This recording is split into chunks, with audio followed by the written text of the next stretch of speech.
And now here's one called Topia. The grass is green and the soil is rich beyond one's dreams. The people live together in perfect harmony. The society is free of crime, void of deceptive politicians. Everybody has a job. Everybody is treated fairly, and everyone is always happy. Hello, and how are you? Is all anybody utters to the strangers who enter the utopian town of Topia. This is everyone's dream, the perfect society. No one ever moves to Topia. It's such a small town far from the city, it's seldom they even have visitors. Most people just drive through the town and couldn't care less of Topia. Just a small little town miles away from the city. Why move there? Charles Anthony is your common city writer, currently stuck in a writer's block. He figures if he can get away from the city noise, he can finally get over his writer's block and finish writing his book.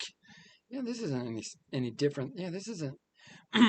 Yeah, this isn't any specialer than an Twilight Zone episode. Pretty sure I've heard it before. Maybe not. I don't know.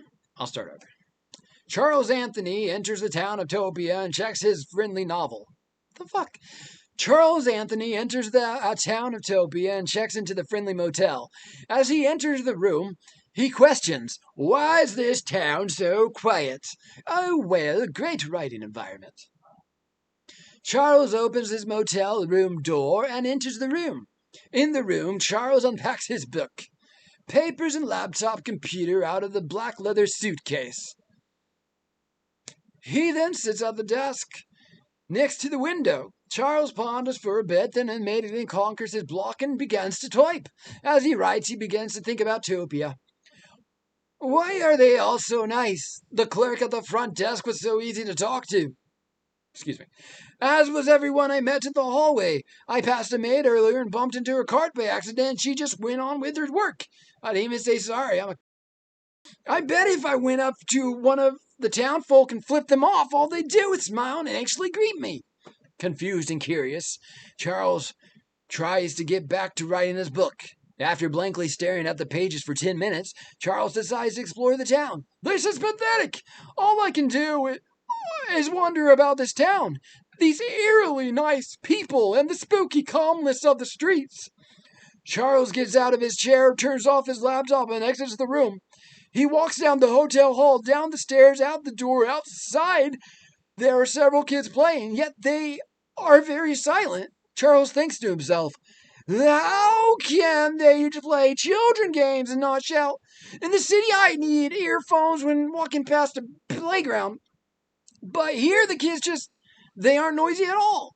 However, they all have a smile on their face. Oh, this town is weird. A dog darts across the street, and the owner doesn't yell for the dog to come back. Instead, she quietly runs after it. They won't even yell to stop their pets from running away. What is with this town? Are they afraid to be loud? Is it illegal to raise your voice here? Or are they just plain nice? This town must have a weird history. Hopefully that history will explain their very unusual quiet/niceness. Charles peers into a store window. The owner waves at Charles. Charles also waves. Charles opens the door and enters the store. Hi, could you tell me where your town museum is? The young store owner gives Charles a friendly smile. Sure thing, friend. No, sorry. Sure thing, friend. Head 4 blocks east and you'll be sure to see it. It used to be a church, but that was way before my time. Thanks, Charles replies. I don't do voices well together. Charles exits the store and heads to the museum. At the end of the 3rd block, Charles looks up to see an amazing church with extraordinary architectural design. The church holds several stone gargoyles on the ledges, a colored glass window under each, and 2 massive doors in an arched doorway. Charles crosses the street and is amazed at the incredible sight before him. He knocks on the door, but there is no answer. He then decides to look around the back for an owner. Around back, the church is identical to his front. However, beyond the church, in the courtyard, lies a structure of odd proportions. Wow, what is that? An uneven hand? Perhaps simply an abstract work of art. Uh, I have never heard of a church using abstract. Usually the art represents the religion and the representation is evident in that art. It must be part of the museum. What's wrong with the voice here? Charles steps away from the abstract art and knocks on the back door. A gray-haired man with a beard reaching down to his stomach, the beard, answers the door and greets Charles. Good day, sir. How may I help you? Hi, sir, Charles eagerly replies. I was hoping to take a look at the museum. The outside is incredible. Is it open? Great. Of course, Sonny, replies the old man. We're always open. Great. Well, you didn't answer the front, so I wasn't sure. Sorry about that. I was eating. Are you the owner? Sure am. 75 perfect years. Wow! You must know the town's history better than anyone. The old man smiles. The old man's smile straightens, then quickly returns his smile. Anything and everything. What would you like to know? Well, first, I was curious as to why everyone is so nice and quiet as opposed to my loud fucking tone. Is it against town law to raise your voice? Earlier, I saw a lady chase after a dog instead of yelling for it. The old man smirks and gleefully answers, just one of the benefits of a quiet town. Oh, yes, sir. Yes, sirree. Let me show you around the museum. They open the large doors and enter into a large corridor. There are no doors seen, which makes Charles wonder where the restroom is located. Every 40 feet, man, he's got a low bladder. Every 40 feet, what's a low bladder? Every 40 feet, there are arched doorways with identical doorways on the other side of the hall. Big place you got here. Do you live here? Sure do, replies the old man.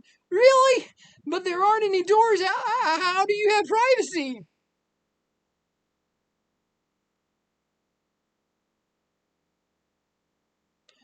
Well, not in the hallway. Once you enter one of the doorways, you will see doors. Feel free to make yourself at home. Oh, yeah, I should have known that.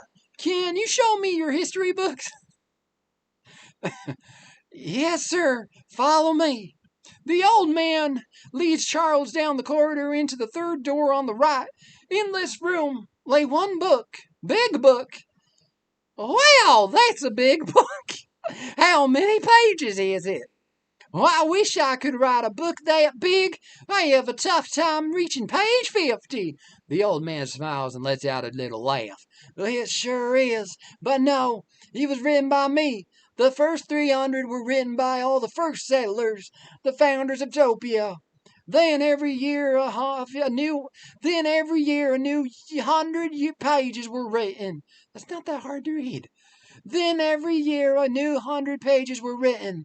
Wow! Says Topia was founded in 1925. Yes, sir.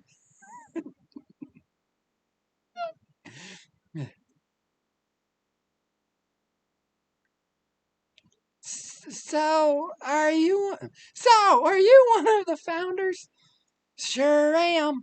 Cool. Were there any natives here before you settled? Then where did the 300 come from? I think it meant to be 1987. I don't know, probably 1630. It's a typo. Oops. Start over. Well, backward. Sure am. Cool. You know, I'm tired of this. Cool. Were there any natives here before you settled? Nope. We were the first settlers of this great town. Nice. So I take it all the founders were. Sorry.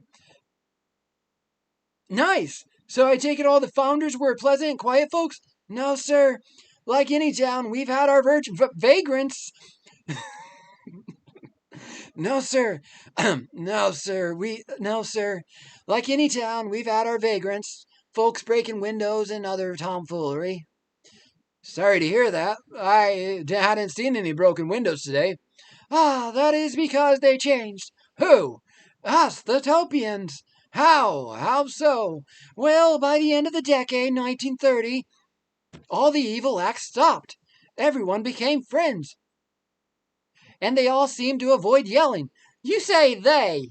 Does that mean you didn't change? Yes, Sonny. Truth is, I was out in the city when the change occurred. When I had returned, everyone was somber and pleasant. It was kind of creepy at first, but after a while I began to live with it. That's odd. Yes, sir. So if you weren't affected, how come you're so upbeat? I'm afraid I don't blend in. If I don't blend in, they may change me. Ha! Do you think they're aliens? The old man's tone the old man's tone changes as he replies to Charles's question. Sonny, I have no idea what they are. I just know they ain't normal anymore.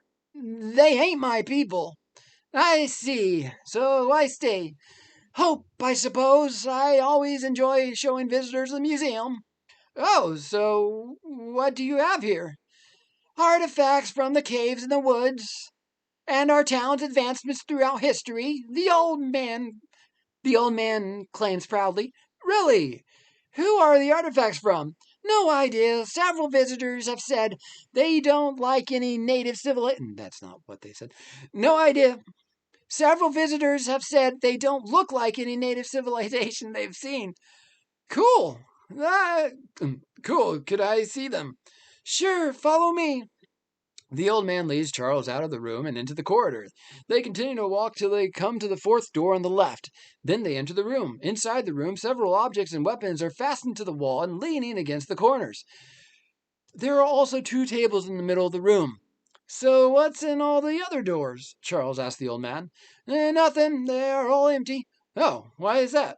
Having the need for the space. Oh, well, you can move a bunch of this into another room. It is kind of crowded in here. I suppose I could. Charles looks at the golden staff with silvery. Charles looks at a golden staff with silvery blue jewels on its ends. 1990. What's that?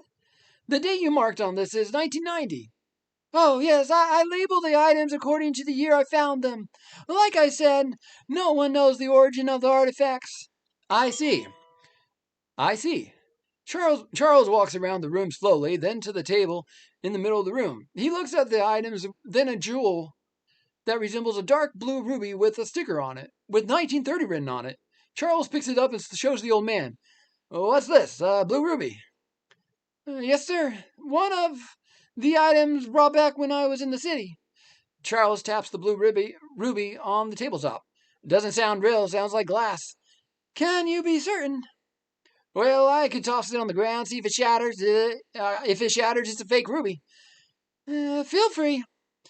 It will have the same value to me either way. A jewel from unknown origin. Are you sure?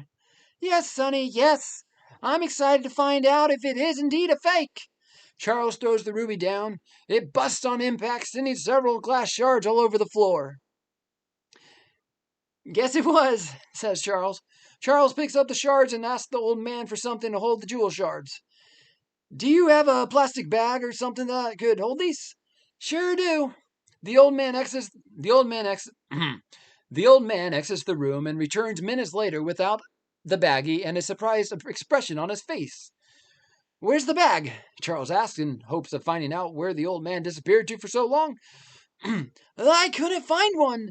You may want to see this. What is it? Some more artifacts? Outside.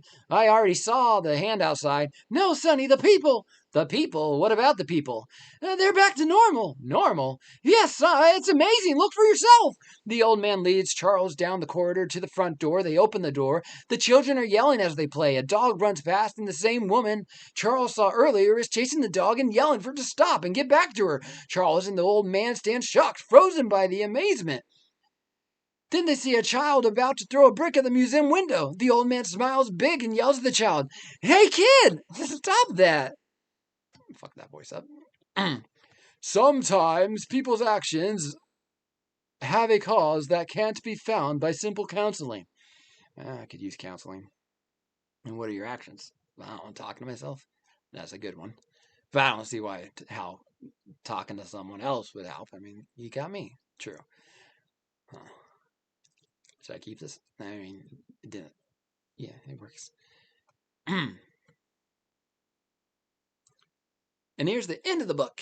The stories of lives you never knew, worlds that you've never seen, and creatures you never dreamt lie just beyond, and one dimension over.